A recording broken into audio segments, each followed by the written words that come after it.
You didn't succeed at NaNoWriMo, did you? No, I didn't. Nor I, so... Yeah, wow, so that was the... You had previously won every time. Yeah, 8 times in succession. That's impressive. Yeah, I guess it is. I guess well, it is. given that I've only actually ever won once. Well, just take that and iterate it several times. Well, yeah. Oh, wow, you make it sound so easy. Just iterate it. Seriously. Yeah, geez, it's a simple loop. Why didn't I see it before? It's a chronic hysteresis. I'm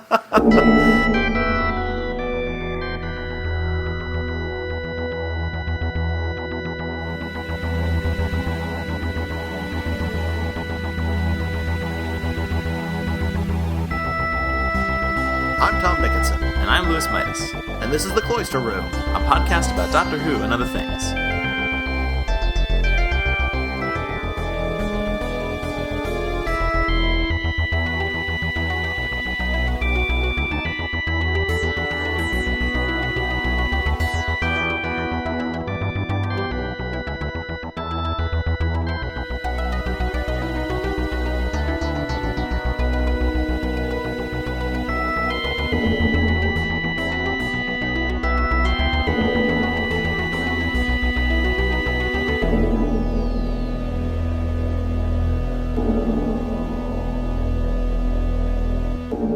Well, first of all, I'm going to confess that it's actually been a while since I've watched Meglos. Well, I say a while. I mean maybe a week or 2 weeks. Time? No, it's been more like 3. Oh, okay. Yeah. I think I remember it though. There's a cactus guy in it. That's really the main point. No, I think I remember it though. It was very vivid in my mind. I actually watched it yesterday, but I didn't watch it particularly attentively. Ah, I had seen it before, but but yeah. Okay then. Did you enjoy Meglos? I thought it was all right.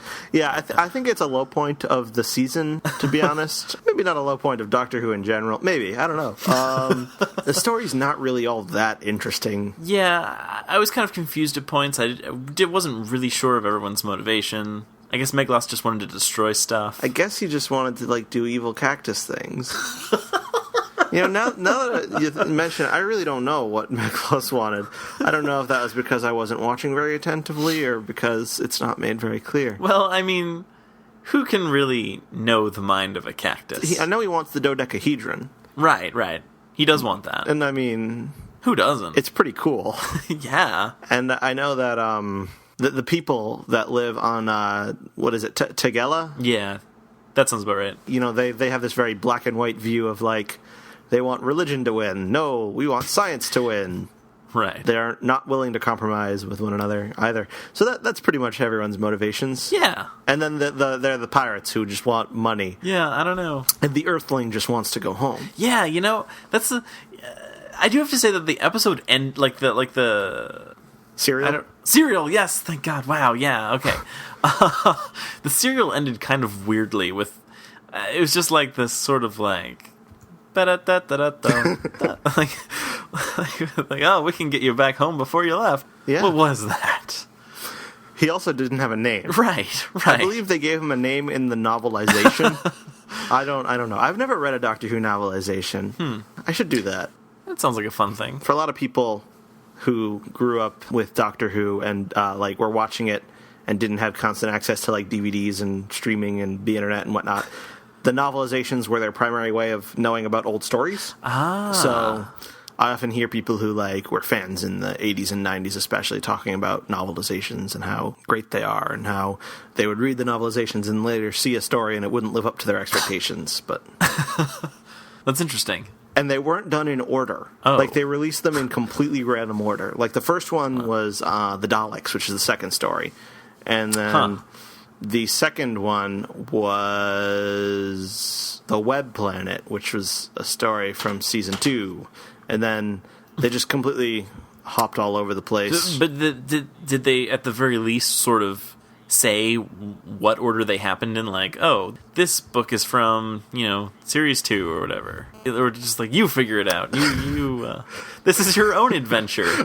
Buy all the books and then put them in order. I don't know. I haven't read any of them, so I don't know. But I do know that most of them, like a large number of them, were written by Terrence Dicks.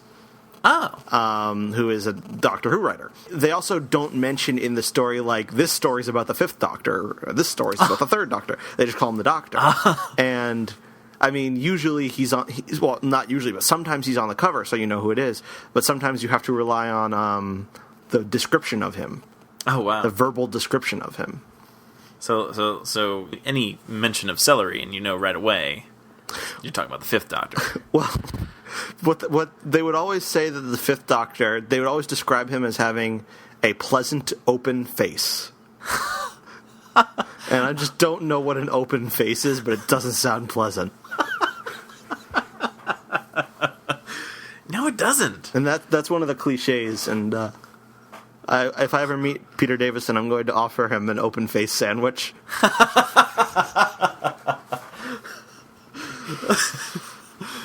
Wow, that's good. But now this assumes that you're able to prepare for this meeting, because I mean, I don't imagine you'd carry around with you an open faced sandwich 24/7. Well, I mean, not always, but I try to keep one handy just in case. Whenever I'm out, like not around the house, because I don't expect to meet him unless his car breaks down on my street. Oh, I was going to say, like, you find him between the sofa cushions or something. Yes. That seems perfectly reasonable, right? Yeah, sure. Anyway, Meglos. Right. We were talking about Meglos. Yeah. I don't remember what we were talking about Meglos about, but I think I was talking about the novelization. Oh, yeah, you were. Yeah. Oh, right. The human character had a name. Yes. Yeah. Actually, it's kind of weird because he's the only human in this story, or unless the pirates are human. I don't really know if it was ever. They're probably not. I don't know. Right. Huh. So it's kind of. I mean, it's just weird to see how sort of marginalized humans are when they're so central to like the new series. Yeah, like if that were David Tennant instead of Tom Baker, like the second he sees the Earthling, he'd be like, humans, and talk about how great humans are and how happy he is to see a human, and yeah. The 4th Doctor doesn't really seem to care all that much. No, He's just kind of. I mean, was there any real discussion of how he got there? The human? Yeah. No, I don't think so. I think they just kind of kidnapped him. Yeah. Yeah, they really don't talk about him all that much. I think we're supposed to presume he's like a contemporary human, like from 1980. Right. Which would mean that unless Meglos or whoever got this human can time travel, then presumably the story is set in 1980. I hadn't thought about that, but yeah. Well, it's I don't know, that's not that interesting, but like usually if a story is set on an alien planet and doesn't really contain much reference to Earth, there will, especially in the classic series, there will often be no mention of what time it is relative to where the companion is from. But since both the companions are from Gallifrey, that's not really a point of discussion here. Yeah, I mean, like, I guess just in general, when we visit an alien planet, I just kind of assume it's the future. I mean, it's just mostly just because usually these alien planets have some sort of advanced technology that couldn't exist in our time anyway. So I just assume that, this must be happening sometime in the future. I have no good reason to think this, but I just do. Yeah. Yes. You don't. I don't. Not at all. Yeah, it's kind of funny just to see how there's really no effort made to make the human seem human, I guess. I don't know. They don't humanize the human. Right. I don't know. He's just boring. Yeah. I mean, the only real characteristic we have from him is like his anxiety that his wife will be upset with him for getting home late. Right. I imagine he's like a mid-level accountant or something. Right. Who's never been promoted. And this is the most exciting thing that's ever happened to him. Yeah. He kind of, I won't say he takes it in stride, but you know, all things considered, you know, he does pretty well. He's not really all that freaked out by the concept of being kidnapped by alien pirates. Well, I think we see him. We don't know how long he's been in captivity. Oh, well, that's true. They could have, broken him and or whatever. So he's really late for dinner. Yeah. How about that? Yeah, I don't know. It's I find it interesting just because the only companion that the Doctor has at this point is Romana. So, well, K9. Well, okay, fine, K9. So no humans is my point. Right. So it just seems kind of weird to me how little humans are involved, particularly in this story. And it'll be a while before we see humans, actually. Huh. Actually, I'm not sure about that. But there won't be contemporary humans until, I believe, the last story of the series. Huh. Yeah. Which I think you've already seen. It's Legopolis. Oh, yes. Also, just to confirm, we always do this, but there was no other previous adventure where, what's his name? With Zaster, I think. Yeah, I think that's another one of those, they just sort of say they met some other time, and it's just vague, and never, I don't think there wasn't a previous story where they met. Okay. It's an unchronicled adventure. How about that? I don't know. I thought Zaster was not a good actor. No, yeah. He just sort of talked in a bored sort of line reading, like he was reading them off a cue card, like, Doctor, I don't understand what's happening.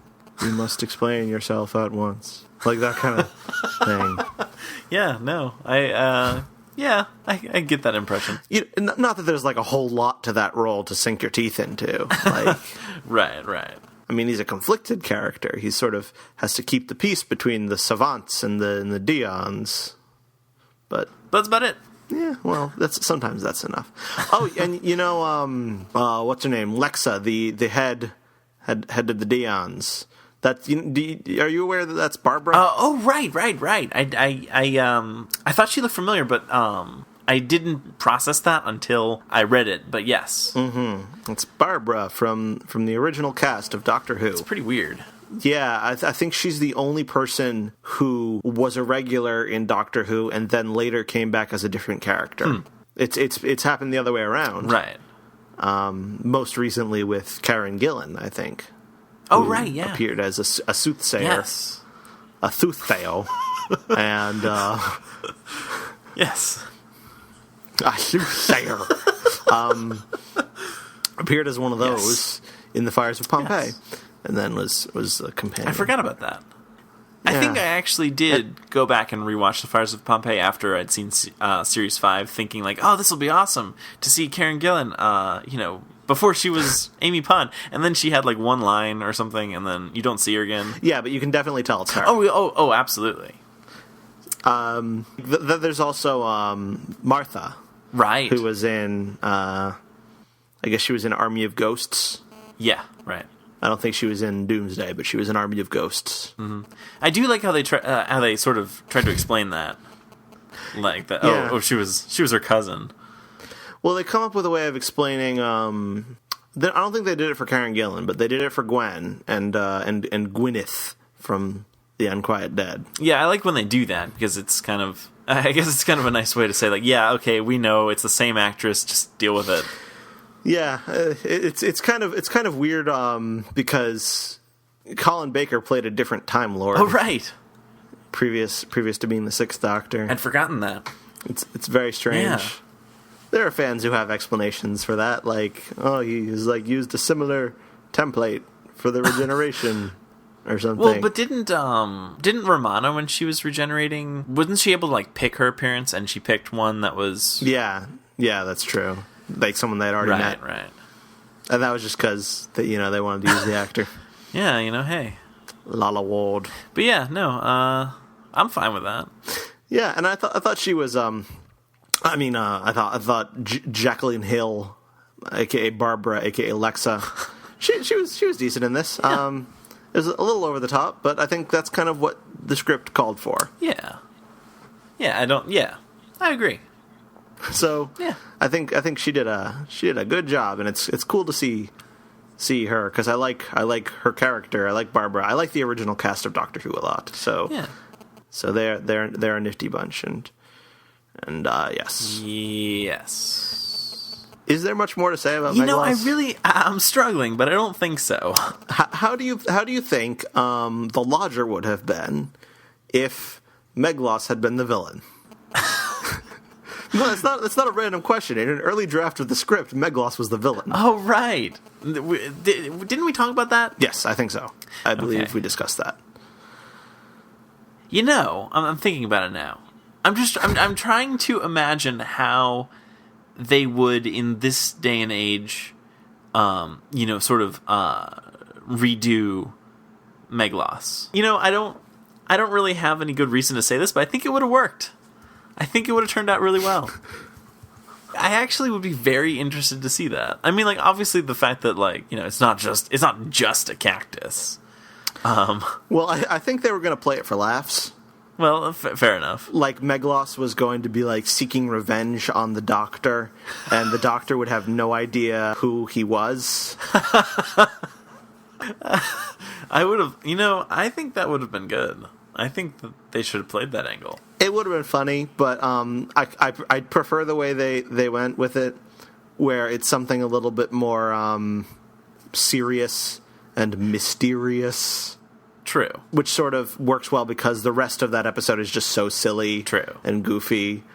I feel like that would have taken it too far. I like the fact that story gets very silly and over the top and slapstick, and then it's sort of at the end it comes to that where it's like there are real stakes. It's a deadly villain and it's a serious situation. Having it be there and it's just like a joke enemy that no one really cares about. I don't know. I think that would have been a bit too far with the comedy. Yeah. I don't think that they could have just, sort of removed that ending and put in a cactus. I think that if in order to make it work, you'd have to have a much different script for the entire episode. Certainly how it turned out, I think it worked out with the Lodger TARDIS pretty well. I do think it would be interesting to see a character like Meglos return, though. Yeah, I think it could be. If only, like, maybe not a whole episode devoted to him, but maybe just like a cameo. Like maybe he's running in the background. Maybe he's running a bar now. I don't know. Or he's in prison. Like he's in Stormcage prison, and you like go past like River's cell, and Meglos is in the next cell. Or River and Meglos are cellmates. Yeah. Yeah, see, it has potential. You know what? I'd go so far as to say it has spin-off potential. Okay. Like, a sitcom, like, they're kind of an odd couple. Yeah. Yeah, no, wow. I can't believe no one's done that.